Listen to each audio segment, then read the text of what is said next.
Hello everyone welcome back to my YouTube channel student. आज आम discussion करवा +3 second semester core IV Odia honours मध्यजुगीय ओडिया साहित्य इतिहास प्रीवियस ईयर क्वेश्चन रु 5 मार्क क्वेश्चन किसी आलोचना करवा।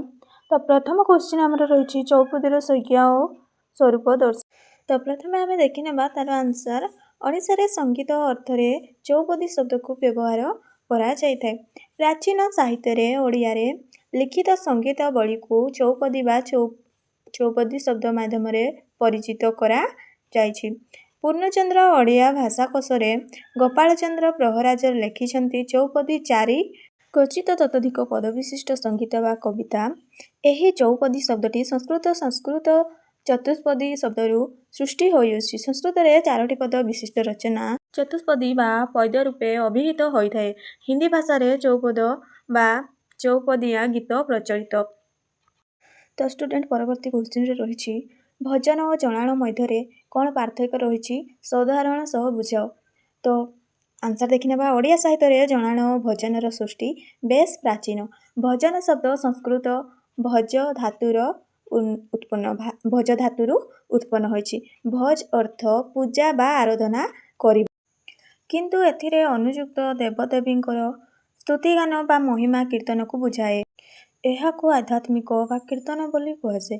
एपरिकी जनाण और भजन मध्य कौनसी पार्थक्य न देखि आमे ताकु अनेकत एक अर्थरे ग्रहण करि नै थाउ। मात्र जनाण भजन ठारू भिन्न ज्ञापन बा जणाइबा शब्द को एहार उत्पन्न घटी थाए। मोहनीय व्यक्ति बा देवदेवी ठारे निजर वक्तव्य को विनीत भाव जणाइबा को जनाण कुहा जाई थाए। भक्तर संचित वेदना जनाणर और भक्ति नैवेद्य भजन रे परिवेशित होइथाए। उभय विषय वस्तु विनीत भावकेन्द्रिक अभिमान सूचक और आध्यात्मिक उद्देश्य अभिप्रेरित बोली कुहा जाइथाए। ओडिया रे दीनकृष्ण आर्तत्राण चौतीसा कवि सूर्य बलदेव रथक मर्भ जनाण जगन्नाथ जनाण आदि एक एक उल्लेखनीय जनाण रूपे गृहीत बा परिचित अटे। परवर्ती क्वेश्चन तुम रही मध्यजुगीय काव्य छंद वैचित्र्य स्वरूप निर्णय कर। तो आंसर देखने मध्यजुगीय काव्यर आंगिक वैचित्र्य विचार कले एहार छंद वैचित्र्य मूल्यांकन करने होइथाए। एही जुगीय ओडिया साहित्य शृंगारिक अलंकारिक और संगीतकतारे पूर्ण थिला। अष्टादश शताब्दी ठारू ओडिया रीतिजुगीय काव्यकारगण क्रमशः संस्कृत काव्यादर्शरे प्रभावित होई पांडित्य उपरे अधिक गुरुत्व प्रदान करने प्रयास करिसेंति। शब्द पांडित्य सह शृंगारिकता और अलंकारिकता थिला सेही समयर काव्यिक मानदंड।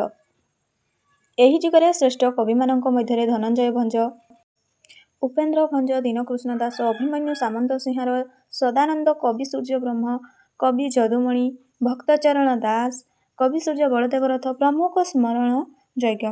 मध्यजुगीय साहित्य छंद बहु भाव रचित। छंद गुड़िकर विशेषत्व है यह पदछंद युक्त। विविध पदछंद और रागरागिणी मध्य राग कमदी, बराड़ी, बंगलाश्री, कामकेरी, आषाढ़ शुक्ल, चेखी इत्यादि छंदरे मध्यजुगीय छंदरे रचित।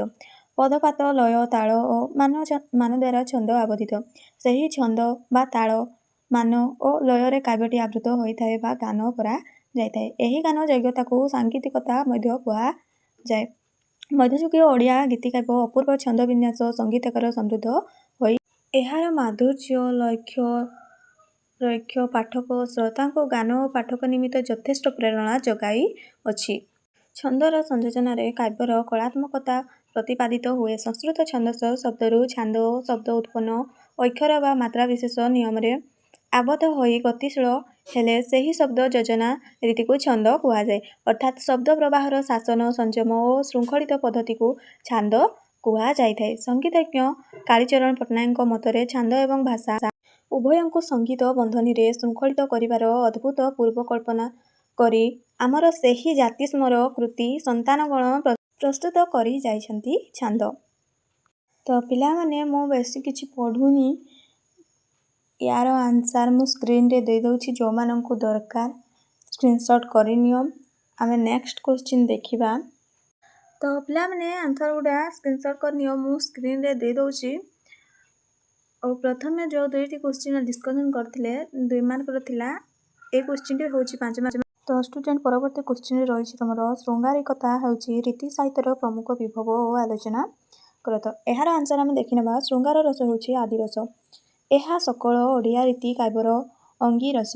संस्कृत काव्यदर्श प्रभाव में यही जुगर काव्यकारगण मध्य ध्वनिरु सेमानंकर काव्यर सर्वमान्यता प्रदान करिअछन्ति। श्रृंग शब्दरु श्रृंगारर सृष्टि होइछि। श्रृंगार कौथिरु सृष्टि ना श्रृंग शब्दरु सृष्टि होइछि। श्रृंगार अर्थ काम विकार जहाँ काम विकार प्राप्तिर मूल कारण ताहाकु श्रृंगार कहुए। क्या कहुए श्रृंगार अर्थ काम विकार जहाँ काम विकार प्राप्तिर मूल कारण होउछि श्रृंगार। श्रृंगार श्रृंगार रसर स्थायी भाव रीति रति।